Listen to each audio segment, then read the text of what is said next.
The Signal Oil Company is bringing you The Whistler.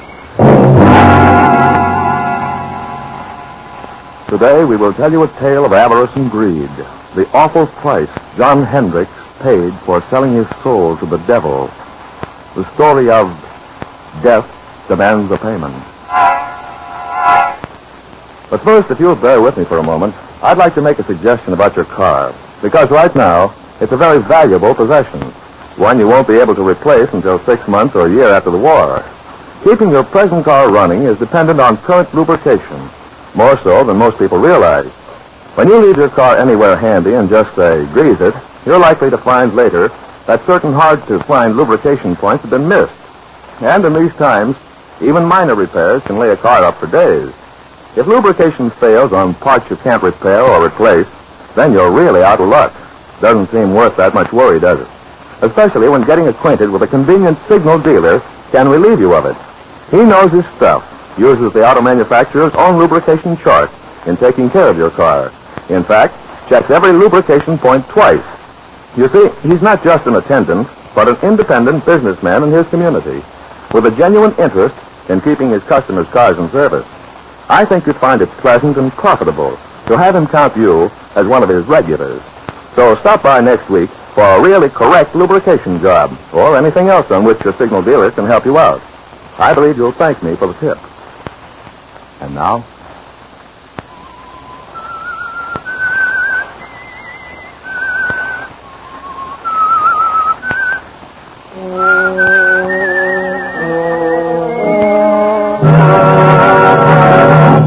I am the Whistler.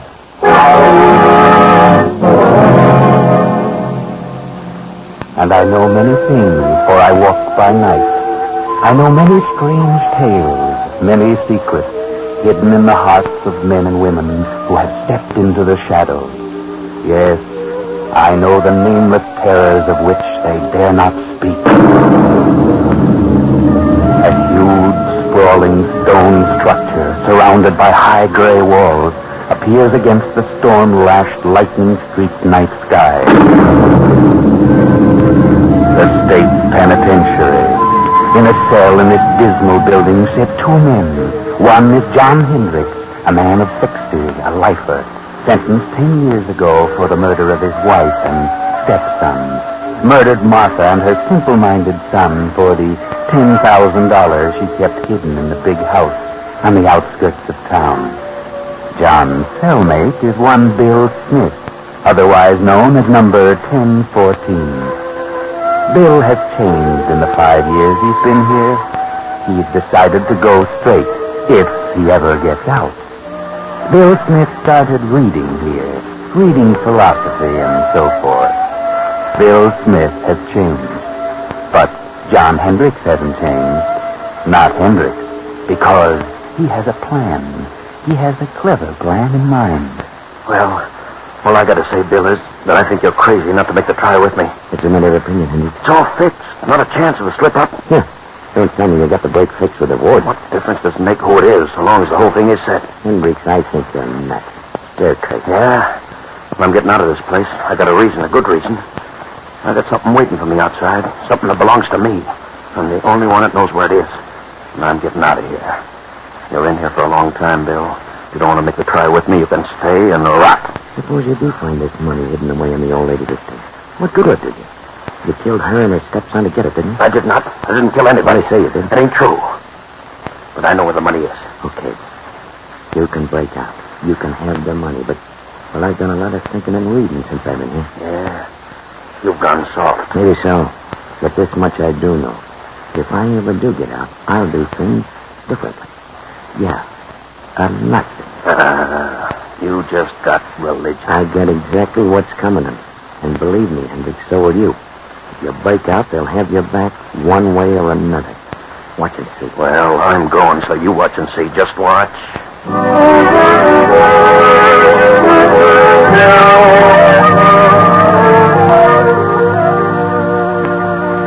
And now, another night, several months later. Another storm. A lonely country road. A car. The southern part of the state. That village we passed a few miles back, that silent sleeping village was Marsdensburg. And that small stone building was the county courthouse. The courthouse where John Hendricks was tried and convicted for the murder of his wife and her simple-minded son, Henry. We're on the outskirts of town now. A young man is driving the old car, and there's a girl beside him. Motor trouble? There, just ahead, a light. Yes. It's a little crossroads store. There's a light inside, George, but I don't see anybody. It's closed. We better drive on. Yeah, I guess you're right, John. Evening, folks. There's trouble. Well, we're having motor trouble. That's all. What are you doing driving around on a night like this, huh? We're on our way west. Oh, mister, is there an inn or something around here where we can stay for the night? In? There's a place about 8 miles up the road. They'll probably put you up. Sign on the left-hand side of the road. You can't miss it. This road's pretty bad, though, and rained. Gotta be careful. You'll find yourself walking. Well, thank you. We'll try it. Good night. Good luck, mister. You need the luck.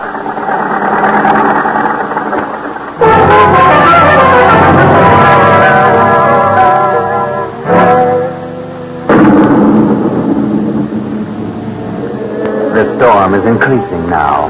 The little car lurches and bounces in its fight to keep the center of the highway. 2 miles, 3 miles, 4, maybe 5, and look, there it is, straight ahead.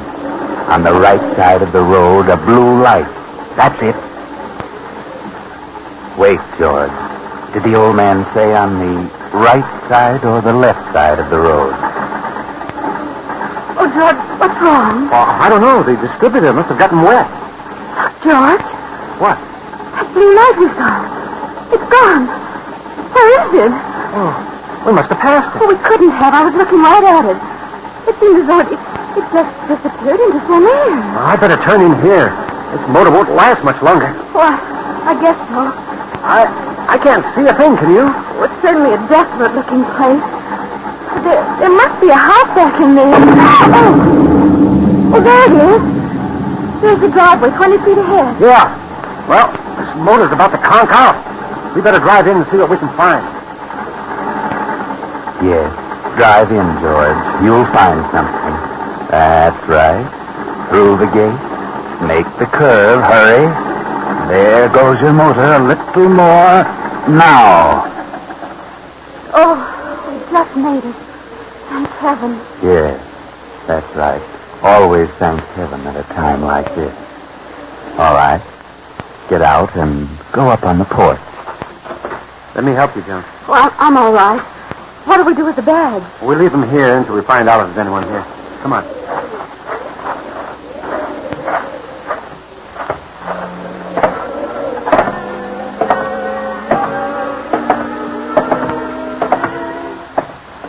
Do you see a bell? No. I can't see a thing. Gee, this place looks completely deserted. I don't think anyone lives here. I don't either. Oh, let's go. Where do I get my flashlight? There. No, there's no bell that I can see. Maybe you're right. Maybe it is deserted. Then why should they have a light on the road saying lodging? That is strange, isn't it? But I wonder why it went out just as we reached it. I wonder. Oh, George, let's don't knock. I don't like this place. Let's go on. How? With a dead motor? Where could we go? No. I'll not. Well, all right. Ah, that's right. Knock, George. Knock. Go ahead. Louder. Again. We've just got to have shelter. Yes, we can't stay in that car any longer. Can we? No. Afraid not. Here it comes. Now you're on your own, George. On your own. There is someone.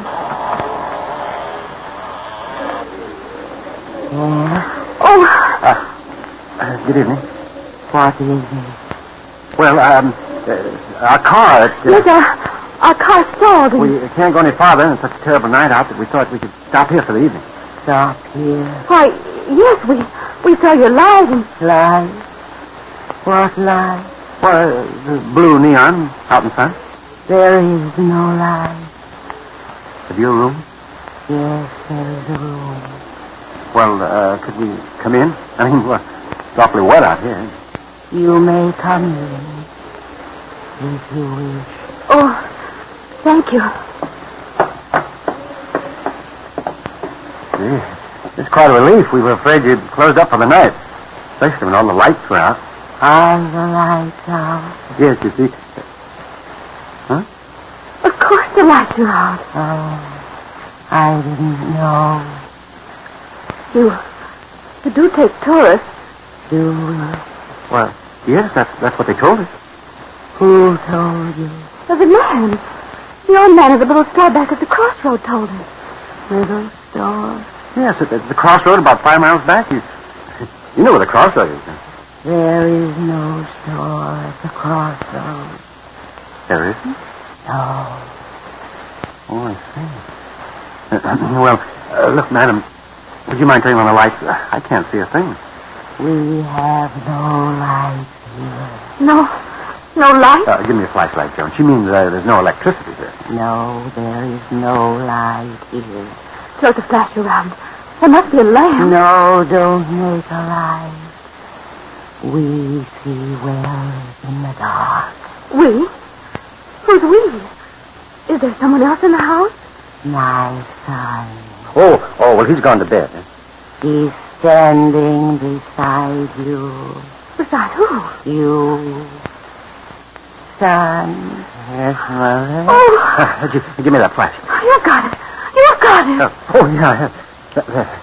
Gee whiz, how long you been standing here, bub? Since you came in. That's all? Well, I didn't see you. You make a noise like a spook. Who are you? What is your name? It's George Kimball. This is my wife, Joan. We're on our way west as travelers. Traveler. Where are we? What? Quiet, son, quiet. No, let him talk. He's quiet enough. How long have you folks been living here? We've lived here all our lives. Say, how about closing the door? Is the door open? Of course it is. What? Oh, George. Take it easy, Joan. Don't get excited. Look, madam, there's a candle on that table over there by the fireplace. Is there? Yes, and if you don't mind, I'm going to light it. Please don't. Wait a minute. If you want us to stay here, I insist that we have some light. You do want us to stay here, don't you? Do we, son?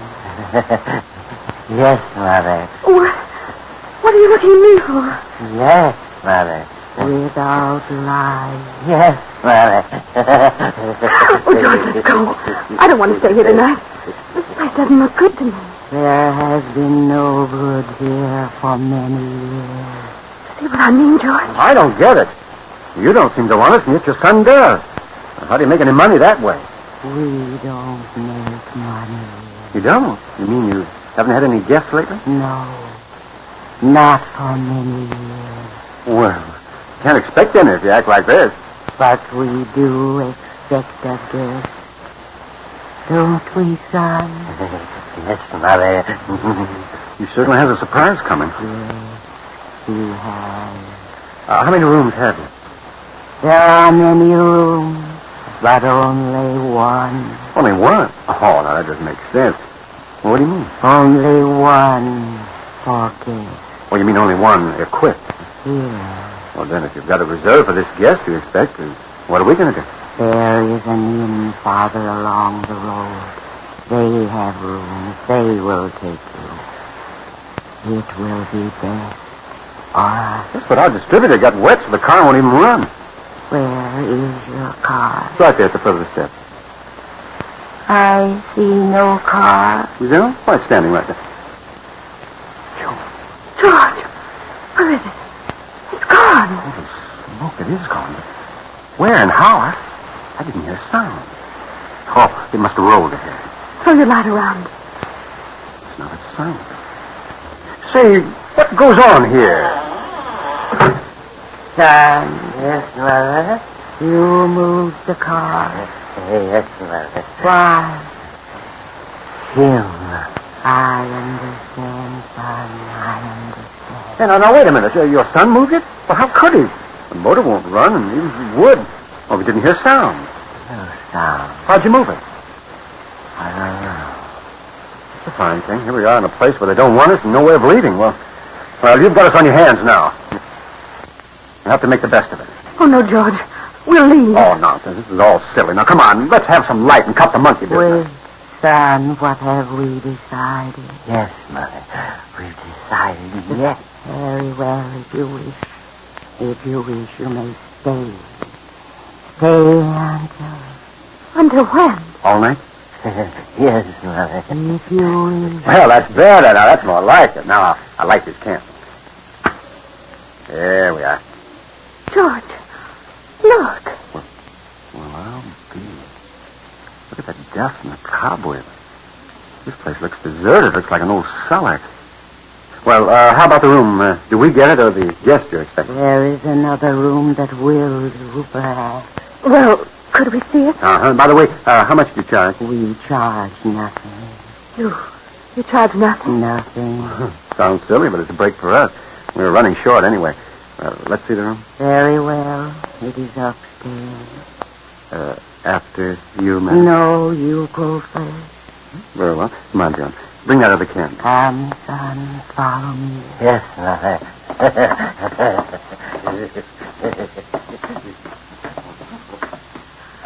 I never saw so much dust. They must like it, you know. Nice, clean dust. That room at the head of the stairs.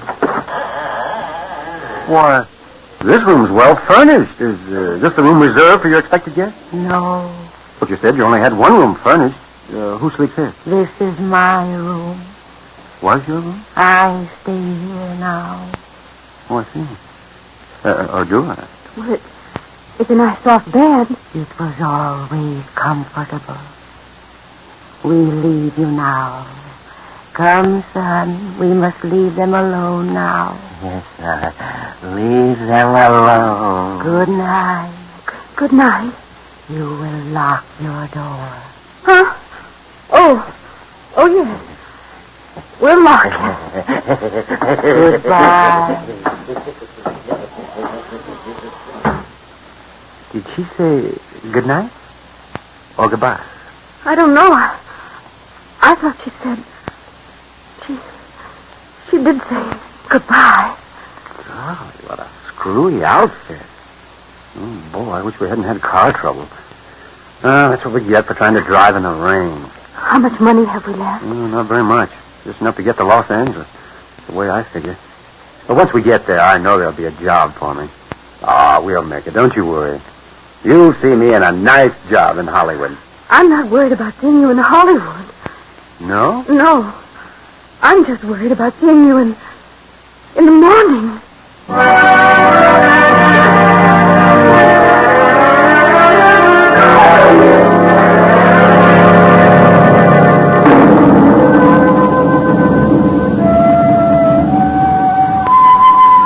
The same night, but later. It's midnight. Another car on the same road. You know who it is. It's John Hendricks. And you know where he's going. He turns in at our deserted mansion, up the driveway, and stops. He steps out, slips up the steps, opens the door, and throws his flash about the dusty room. The cobwebs glisten in the beams. A few moments, and the light comes to rest on the fireplace. He steps quickly to the mantel, draws a small hammer and a chisel from his pocket, and sets to work, removing a brick. Now he's finished. The brick is loose. He reaches in and withdraws a heavy yellow envelope. He starts to put it in his pocket, but suddenly freezes in his tracks. He can't move. He turns icy cold. Turn around, Hendricks. Turn around. Look. At the foot of the stairs across the room stands a woman holding a candle, and beside her a grinning youth holding an axe. Turn around, Hendricks. Look at their heads covered with blood. Turn around. John Hendricks, murderer. John Hendricks, thief.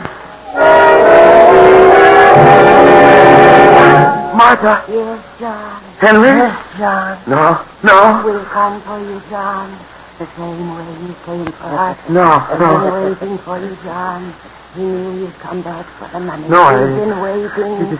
We've come to take you, John. No. Please don't come near me, please. You must suffer, John, as we have suffered. I've suffered. Not enough, John. Not enough. I didn't mean to do it. I didn't plan to kill you. I went mad. I lost my head. No. Don't come near me. You can have the money. Then give it No, to please. us, John. Please don't come near me, Give please. us the money. No, please, you won't can have the need money, it please. now. Come, son. You must have the money, and we will take John. No. There's the money on the floor. No, money Please, is not please. enough, John. Money is Please don't not come near me. enough. Go ahead. We must have John. No closer. Please.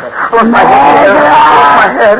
No, you don't understand. No, please don't come any closer. Don't come any closer, please. No. I'll shoot.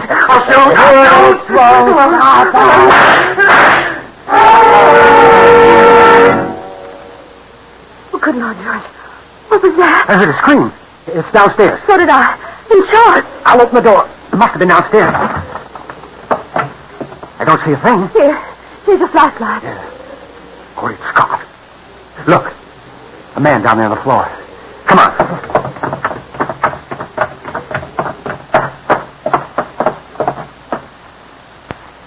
He's dead. Look at the gun. It's been fired, but I don't see a mark on him. Oh, let's get out of here. I'll say, come on. No, you don't. Stand where you are. George. Come. What's going on here? Hand over that gun. Thanks. What are you doing here? Oh, we're stopping here. That is, we're just leaving. I can see that. Know this man on the floor? Know him? Oh, yes. Joan, what's the matter with you? Oh, no, we don't know him. Take a look at him, Frank. Yes, sir. What are you two doing here? Why, we're guests. Yes, we're both guests. Guests? Who's guests? Why, guests, lodgers, tourists. Guests of the old lady. What old lady? The old lady who lives here. The old lady and her son. Well, you'll have to cook up a better one than that. What do you mean? Drive here? Where's your car? Why, the son took it. Son? Old lady? What are you talking about? They live here. They said they owned this place. We had motor trouble, and they put us up for the night. What about him, Frank? He isn't dead. Breathing. Looks like he had a stroke or something. Hmm. Him, all right. John Hendricks. Take a look around, see if there's anyone else here. Yes, sir. You. What's your name? George Kimball. This is my wife. We're on our way to California. Do you know who this man is? Certainly, we've been on his trail. He's an escaped convict. Is your gun? No, sir. Did he shoot at you? No, sir. Well, this gun's been fired. We heard shots as we turned in the driveway. Ah. Look at the bullet holes near the ceiling. Hendricks probably missed whoever he shot at because of the stroke. Oh, Frank, what'd you find? Not a sight of anyone, sir. Nothing but dust and cobwebs. Oh. Look, Kimball. You said there was an old lady and her son here. Why, sure. They were here all evening. They're not here now. Well, they let us in and showed us to our room. They certainly were here. What did the old lady look like? Well, she had gray hair and wore a kind of a house dress and an apron. What'd the boy look like? Oh, he was a big kid. I'd say about 20, had a round, rosy face, and in fact, I know he was kind of simple-minded. He had a strange laugh. Oh, yes, and he had red hair. Well, I'll be darned. What do you think of that, Frank? Golly, gives me the creeps. Why so? Do you know who you just described? No. The old lady and her son who used to live here. Used to live here? Yes, they were murdered here 10 years ago. What? Murdered? Sure. This man on the floor was her husband, the boy's stepfather. He was tried for killing him with an axe and stealing her money in bonds. He got off with second degree because of lack of evidence. He escaped a week ago and headed this way. We've been on his trail ever since he entered this county. So you see, Kimball, if there was anybody else here tonight, it must have been a figment of your imagination. This house has been deserted for 10 years. Oh, George. Good Lord. Look, Sergeant. I found this envelope on the dining room floor there. Well, what do you know? The bonds. Old Martha Hendricks bonds. That's why Hendricks came here. Yeah, look around. We'll probably find the money, too. But where did they go, the old lady? No place. Because they weren't here, Kimball. Well, we better get him out of there and back to headquarters. Hey, wait a minute. Don't leave her. We won't. You're coming along, too. Why? We'll need you for a day or two. Well, let's get going, Frank. Come on. But where did they go? We saw them. We know they were here. Well, you certainly described them to a T, but... Oh, don't worry too much about it. You know, things like this can drive you nuts. You know what I mean? Things like this... Well, things like this sometimes just happen. You know what I mean? No. Well... Oh, come on. Let's go before I get the heebie-jeebies.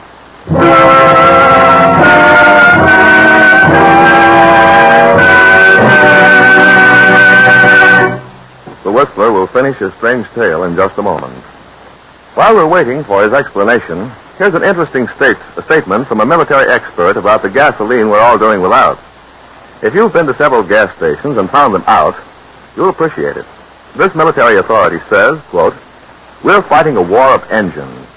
The side which keeps the most tanks and trucks rolling, the most planes flying, will win. This takes many more engines than we had to keep running in peacetime. And some of these military motors burn a gallon of gas a minute. The oil industry's job is to keep the fuel tanks of these engines full. It's a tremendous job. Oil men are doing everything they can to increase production. But over 53% of all the gasoline produced must now go into military use." Unquote. The Signal Oil Company brings you these facts so that when your signal dealer can't fill her up as he used to, you can better appreciate how the gallons you're doing without are helping carry us down the road to victory. Another way by which America's unequaled resources are winning this war. Now, the Whistler.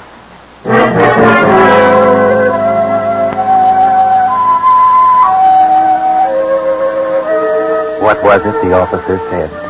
Things like this just sometimes happen? Just happen? Well, sometimes they do and can't always be explained.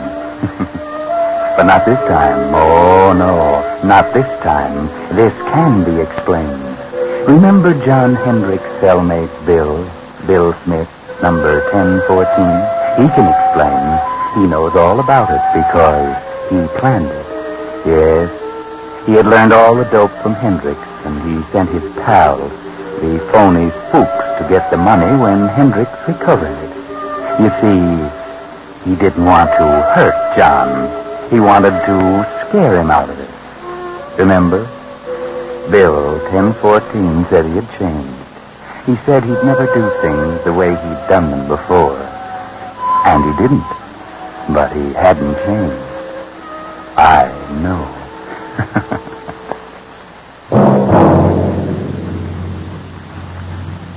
Next week, same time, I, the Whistler, will return to tell you another unusual story.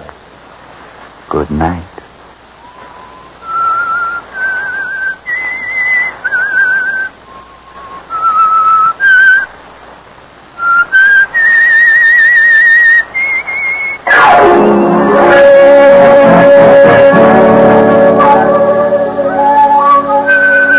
Original music for this production was composed and conducted by Wilbur Hatch. The Whistler, brought to you by the Signal Oil Company, is written and directed by J. Donald Wilson and originates from Columbia Square in Hollywood.